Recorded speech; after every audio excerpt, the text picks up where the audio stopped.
Good evening. A lot of ink, a lot of talk has been about the reasoning and the purpose of the pandemic. Many would argue that if this was a punishment for sins, why is it that the most religious, often the best of the various communities, have been lost to this virus?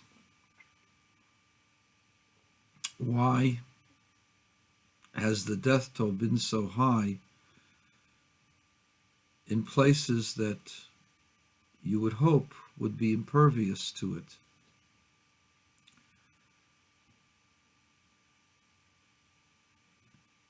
Initially, I thought to try to see the root. Why did it come at this particular time? Where did it come from? Is there a pattern that I can learn from? Is there something that I can talk to constituents that would resonate with them? And at first, I thought that the reason was a lack of the appreciation of the value of life. China is the land where children can be considered liabilities. If it's the wrong sex, they kill it. They would in the past. They limited the number of children to families to one. And people would only want to have a son. They wouldn't want to have a daughter. So there was many, many abortions. They knew that the child was a daughter. The net result of that was horrific. The death of children, abuse of women, of pregnant women, of mothers, horrible in the tens of millions. And China has been one of the most abusive countries in terms of its human relationships. How many people were jailed and murdered, sale of body parts, slave labor camps. We're talking in the tens of millions. So human dignity and human life and the respect for life is lowest in that country. And this pandemic came from there. And whom did it attack? Whom did it hurt? The elderly. The elderly that modern ideology would relegate to the ice floe or the jungle to go and allow themselves to die, as Plato postulated in the Republic. We're worried about old people. Are we really worried about old people? Places where they have socialized medicine, they have restrictions on what you could treat elderly people with. Lord Emanuel Jacobowitz's wife could not get a pacemaker in the wing that was donated in her honor because she was past 75, where they practice socialized medicine.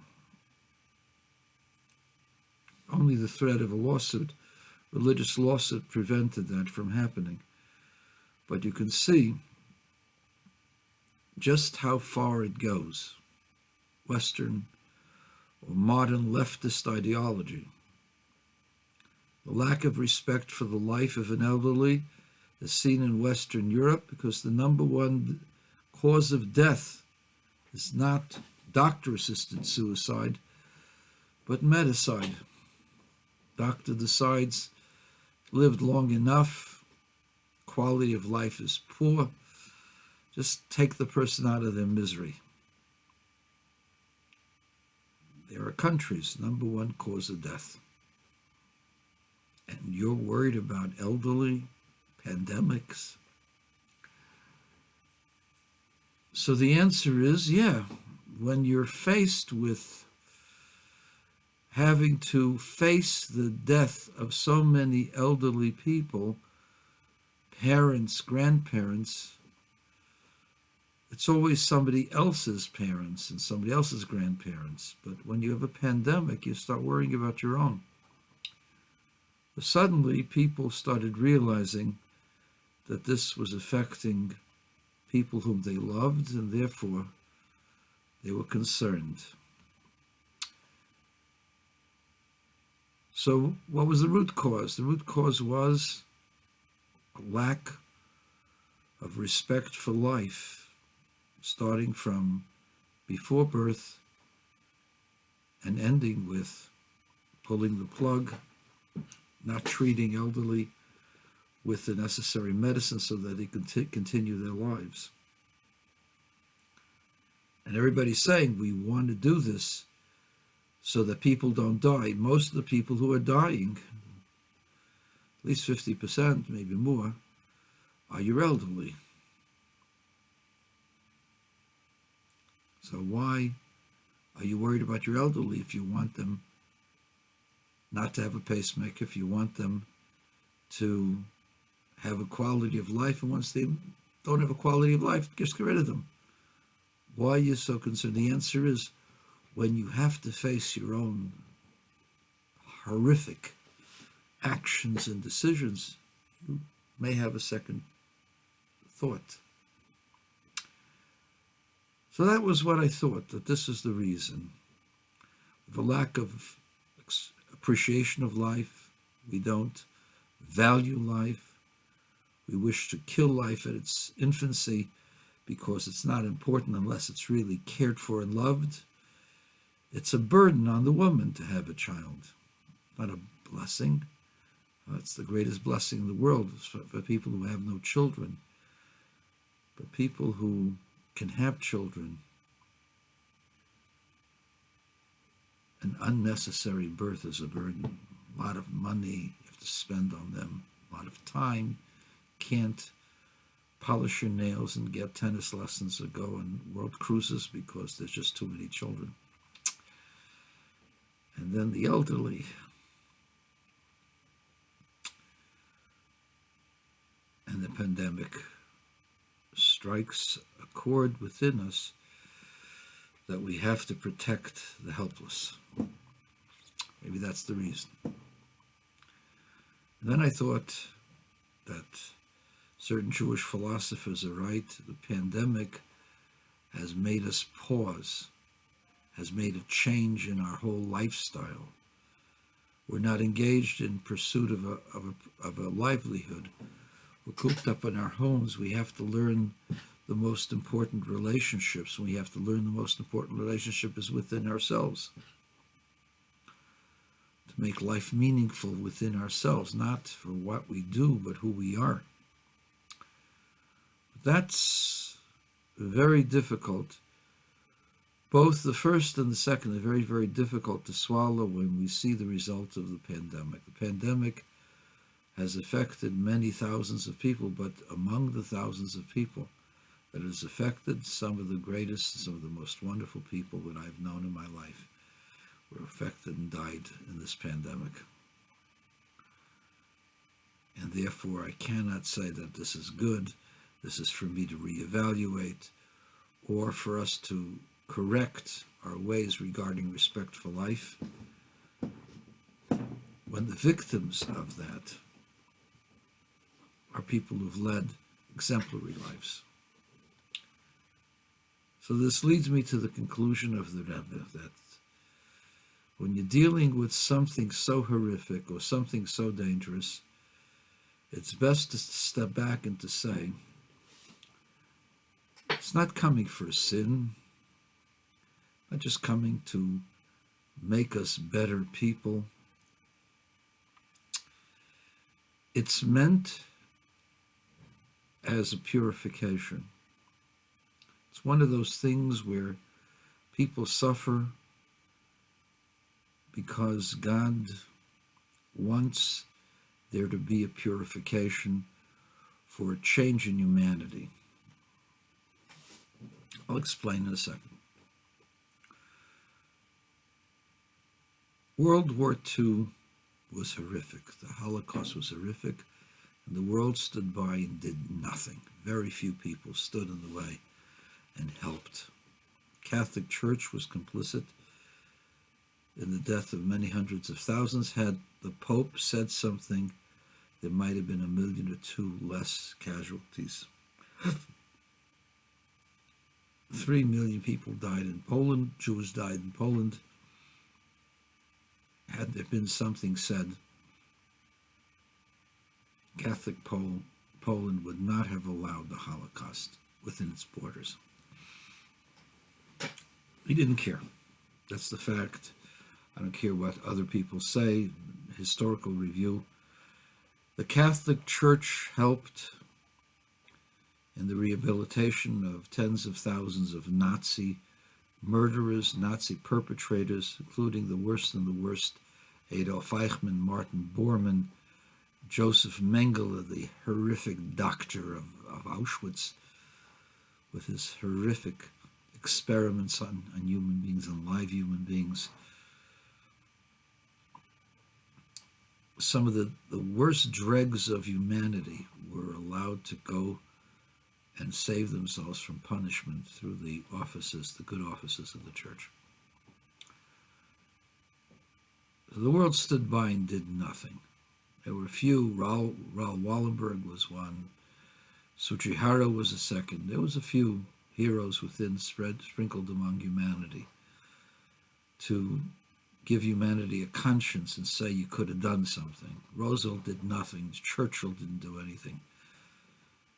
And unfortunately, the Jewish Agency in Israel also did nothing.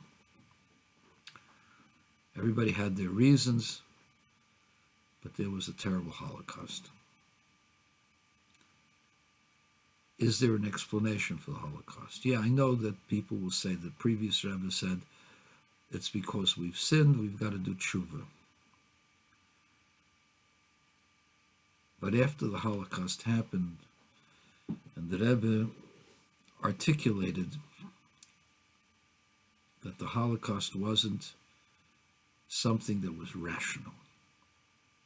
There was no rhyme or reason to it. Too many of the greatest Jews died in the most horrific fashion.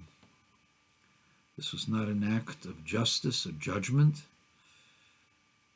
This was something that transcended that. Just as the bondage in Egypt was not really because of sin, so too the Holocaust did not happen because of sin, despite what was said by a certain Rosh Hashiva in Bnei Brak, that God is nokem v'nod, God bides his time and will take revenge. You can't say this on the Holocaust, that God has taken his revenge. Of course, we have to see what we can do to correct ourselves at the time. But in retrospect, the horrors, the sheer number of people and whom it affected, Holocaust doesn't make sense. The only thing that makes sense is that we have to have become transformed by the Holocaust. It isn't that the Holocaust was in order to attain something or to correct something. It was transformative. Jews had learned to rely on political pressure, on political persuasion. Occasionally, wining and dining, occasionally other things. But we were used to be the Stadlin, the interceder on behalf of the Jewish community. We were used to certain elements of our role and how we accepted our role in modern society. that was gone. After the Holocaust, the model of Jewish survival changed completely. The Jew had to become reliant only upon the Jew. The Jew had to have fearlessness that heretofore had not been part of their MO. The Jew had to be self-reliant, couldn't rely upon others for their protection. In other words, the Holocaust caused a change, a fundamental change in the psyche of the Jew who survived and of the rest of the Jewish people. So too, the pandemic is not something rational. The people it affected most were the most religious, the most wonderful, the most kind, the most learned, the most pious. It isn't to become more pious, and it isn't just to learn values. It has to be transformative. The pandemic seems to be giving a different message than what we're doing. What we're doing is focusing on self-preservation, American jobs, American industry, American ingenuity, American, and I don't think that that should stop. But at the same time, this transcends borders. We have to become, at the same time, we have to care about ourselves. We also have to extend our hand to the rest of the world. We're in this together, and because we're in this together, we need to help each other. The most important thing that a Jew wants right now, that we desire now, is to be able to be together in a minyan, together at family outings, at family joyous occasions. And we can't be there.